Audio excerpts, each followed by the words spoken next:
Private secretary. నిన్నటి దినాన నేను మా ఎమ్మెల్యే గారికి చదువు రాదు కాబట్టి చదువు రాదన్నాను. ఆ ఒక్క పాయింట్ పట్టుకొని వాళ్ళ నాన్నకు కేతిరెడ్డి పెద్దారెడ్డి ఎమ్మెల్యేకి, వాళ్ళ కొడుకు హర్షవర్ధన్ రెడ్డికి, మా లోకల్ డీఎస్పీ శ్రీ చైతన్య గారికి ఈగో హట్ అయిపోయి 24 గంటలు కాలేదు. నేను ఇంకా మీడియాలో మాట్లాడి తాడపత్రిలో మాట్లాడినాను. మళ్ళా 24 గంటలు గడవక ముందే నన్ను కోర్టు మెట్లెక్కించినారు. అంటే నేను ఒక దళిత మహిళను ప్రజాస్వామ్య దేశంలో రాజ్యాంగబద్దంగా నేను మాట్లాడకూడదా?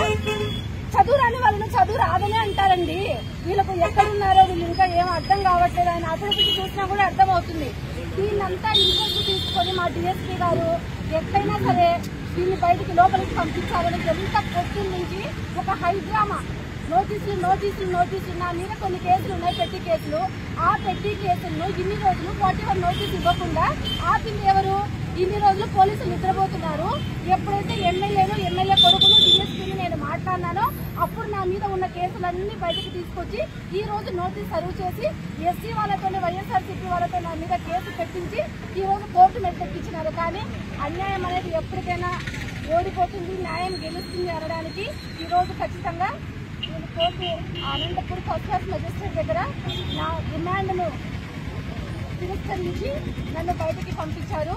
గుర్తుపెట్టుకో డిఎస్పీ, నువ్వు ఆడదానివి అని కూడా చూడకుండా, దళిత మహిళలని చూడకుండా ఈ రోజు నన్ను కోర్టు మెట్లెక్కించావు.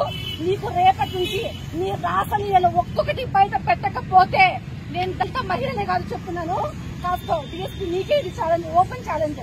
ఎక్కడెక్కడ ఏమేం చేస్తావో మొత్తం ఒక్కొక్కటి రేపు నేనే వదులుతా. మీ చదువురాని ఎమ్మెల్యే కూడా చెప్పు. Okay, thank you.